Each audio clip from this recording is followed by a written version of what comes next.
नमस्ते और धनतेरस की हार्दिक शुभकामनाएं। आज हम एक ऐसे विषय पर बात करने जा रहे हैं जो हर घर से जुड़ा है, धन और समृद्धि। धनतेरस सिर्फ सोना चांदी खरीदने का दिन नहीं है, बल्कि ये अपने वित्तीय भविष्य को सुरक्षित करने और सकारात्मक ऊर्जा को अपने जीवन में आमंत्रित करने का भी दिन है। आज मैं आपके साथ धनतेरस से जुड़ी कुछ ऐसी बातें साझा करूंगी जो शायद आपने पहले कभी नहीं सुनी होगी। हम सिर्फ परंपराओं की बात नहीं करेंगे, बल्कि हम ये भी जानेंगे कि कैसे आप इन प्राचीन ज्ञान को अपने आधुनिक जीवन में अपना सकते हैं ताकि असली मायने में धन को आकर्षित कर सके। नमस्कार, मैं ऋचा पराशर। आज हम सिर्फ त्योहार नहीं मना रहे हैं, बल्कि हम अपने जीवन में धन, स्वास्थ्य, खुशहाली को आमंत्रित करने के कुछ गहरे रहस्यों को भी उजागर करेंगे। धनतेरस, जिसे धन त्रयोदशी भी कहते हैं, कार्तिक मास के कृष्ण पक्ष की त्रयोदशी को मनाया जाता है। ये भगवान धनवंतरी, माँ लक्ष्मी और कुबेर देवता की पूजा का दिन है। लेकिन क्या आप जानते हैं कि इस दिन से जुड़े कुछ ऐसे गुप्त अनुष्ठान भी हैं जो आपके घर में स्थायी समृद्धि ला सकते हैं। सबसे पहला रहस्य, सिर्फ खरीदना नहीं, निवेश करना सीखें। हम सब धनतेरस पर कुछ ना कुछ खरीदते हैं। बर्तन, सोना, चांदी, ये सब शुभ माना जाता है। लेकिन क्या आपने कभी सोचा है कि इसे निवेश के रूप में कैसे देखा जाए?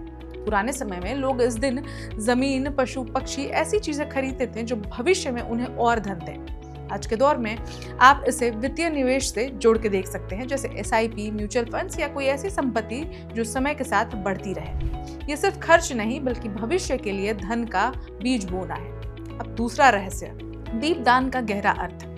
धनतेरस की शाम यमराज के लिए दीप दान किया जाता है। ये सिर्फ मृत्यु के भय को दूर करने के लिए नहीं है, बल्कि ये अंधकार को दूर कर ज्ञान और जागरूकता के प्रकाश को अपने जीवन में लाने का प्रतीक है।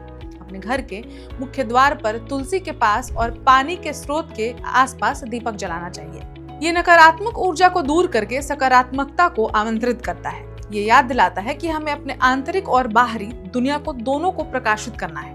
अब तीसरा रहस्य सुनिए, श्रम को सम्मान दें, लक्ष्मी स्वयं आएंगी। लक्ष्मी चंचला होती हैं, वे एक जगह नहीं टिकती, लेकिन वे हमेशा उन घरों में आती हैं जहां श्रम और ईमानदारी का सम्मान होता है। धनतेरस पर अपनी आय के स्रोत को, अपने औजारों, अपनी किताबों, उन सभी चीजों की पूजा करें जो आपको धन कमाने में मदद करती हैं। ये उन चीजों के प्रति कृतज्ञता व्यक्त करने का दिन है जो आपके जीवन में समृद्धि लाते हैं। अब चौथा रहस्य सुनिए, स्वच्छता और व्यवस्था का संबंध धन से। माँ लक्ष्मी को स्वच्छता और व्यवस्था बहुत पसंद है। धनतेरस से पहले अपने घर और कार्य क्षेत्र को पूरी तरह से सफाई करना केवल एक परंपरा नहीं है, बल्कि ये अपने मन और विचारों को भी स्वच्छ और व्यवस्थित करने का प्रतीक है। एक अव्यवस्थित जगह कभी भी धन को आकर्षित नहीं कर सकती। ये आपके ऊर्जा चक्रों को साफ करता है, जिससे धन का प्रवाह सुगम होता है। पांचवा रहस्य सुनिए, दान का महत्व जो कई गुना होकर लौटता है। धनतेरस पर दान का विशेष महत्व है। ये सिर्फ पैसा देना नहीं है, बल्कि अपनी ऊर्जा, अपना समय और अपना ज्ञान दूसरों के साथ साझा करना है। जब आप दूसरों की मदद करते हैं तो ब्रह्मांड आपको कई गुना अधिक वापस करता है। ये देने और लेने के प्राकृतिक नियम को सक्रिय करता है। तो दोस्तों, इस धनतेरस पर सिर्फ खरीदारी नहीं करें, बल्कि इन 5 रहस्यों को अपने जीवन में अपनाएं। याद रखें, असली धन केवल पैसे में नहीं, बल्कि स्वास्थ्य, ज्ञान, अच्छे संबंधों और मन की शांति में निहित है।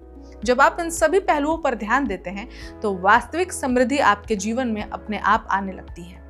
अब इस खबर में इतना ही, लेकिन अगर आपने इससे कुछ नया सीखा है तो हमें कमेंट करके जरूर बताएं। और देश दुनिया की बाकी खबरों के लिए देखते रहें one India Hindi. Subscribe to One India and never miss an update. Download the One India app now.